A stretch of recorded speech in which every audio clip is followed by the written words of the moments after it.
Ryan McPherson, I sense a potential sabotage 8, sadly. I've been with y'all on keeping Canada for the season, but after yesterday, we should politely move on from him ASAP.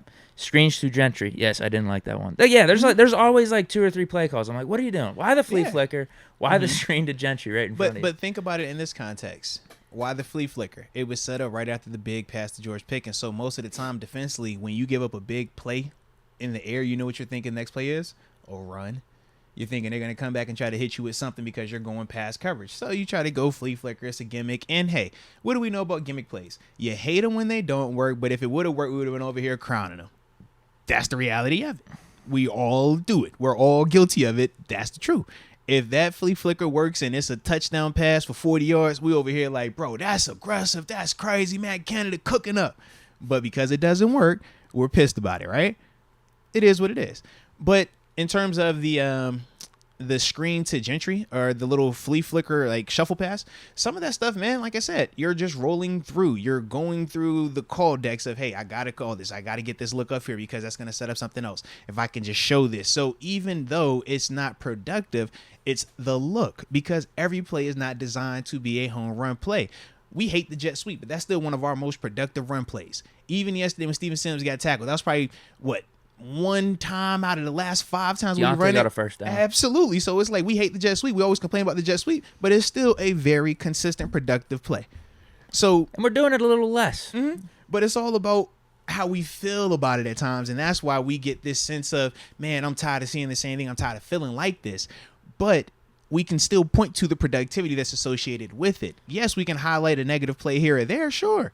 And if we do that and we're only focused on the negative, then yeah, we're going to continue to feel like that. But when you're talking about the building process and how do you get to championship level, it doesn't start overnight. This is a part of that process. It's a part of learning, hey, if you're Mad Canada, not just, okay, I'm getting these looks out there, but how can I do it with better intent? How can I do it with a little bit better efficiency? That's some of the things I look at Matt Canada and I critique. Don't think I'm up here apologizing for him when I say, yeah, these are some of the jabs, these are some of the things that you have to throw out there. Yeah, that is a part of it, but you also have to have a little bit better feel for some of these things or try to change up the look sometimes, the window dressing element. You can't keep lining up and running the same play out the same formations, out the same personnel groupings. But that goes to the understanding of this playbook for this team. We don't know that. So yeah, we might feel like, man, why do we only run these plays out of this formation? Well, because if we go with this personnel group and does this slot receiver know how to run that? Or is he going to be good enough to make this block? Man, you talk about some of the nice runs by Najee yesterday. You know what we were seeing? We were seeing George Pickens block like a son of a gun. We were seeing Pat Fryer move blocking as well, right? But we were also getting it schemed up where they were going to be in better body position and better leverage positionings before the play even happened. That's Matt Canada scheming it. But we also have some times where it's like, man, why you got the receiver trying to be the point of attack block? If it's not a George Pickens, right? That's some of the stuff that he has to get better at. But we're still seeing it, but that's still a part of him being young. Second year in the NFL doing this thing. He's not this proven dude either.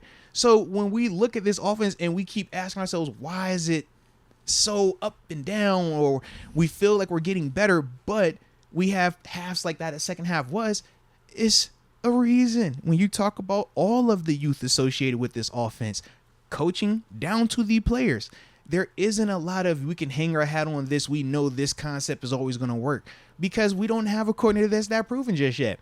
And obviously we can critique why he was hired and that's a whole nother dynamic. But that is a part of the context for why we look the way that it looks and why at times it's good and why at times it's stagnant, you know? But hopefully this process will pay dividends in the future. Hopefully it's quicker than latter. There's a logo that is up there on the screen. You see it as DraftKings. It's as beautiful. It's as nice. And we like them a lot. Okay? And they like you a lot. Because they are the top rated sports booking app in the U.S. The way that we like to work. And on top of that, they are safe, they are secure, and they are reliable, Deke. There is nothing better when you hit on that parlay, the same game parlay too. Or, you know, when you just have that one-off, you just feel good about this prop bet. You like, man, I think that my dog gonna throw a tutty today. Sometimes it just is like that. And DraftKings give you those opportunities. But more importantly, they give you a promo code. And that promo code is MOATS. You use that when you make that first deposit of $5. you going to get a smooth $200 in DraftKings deposit money. And that is a great situation because you get to use that money to go out there and potentially make more money. It's a good situation. It's like a win-win. You catch my drift? 100%. But Deke, I also know at times some people go past 100% and they're not able to turn that switch off. Stays on for too long. Mm-hmm. Well, when those people go through those experiences, sometimes you have to ask yourself if you or someone you may know has a gambling problem. They might need some crisis counseling. Shoot, Deke, they might even need referral services. Now, if they're living in New York, on the screen right now, there is a certain number that they could call or text. For my New Yorkers, New York, New York. But for everybody else, the number that you need to call is 1-800-GAMBLER. I said a 1-800-GAMBLER.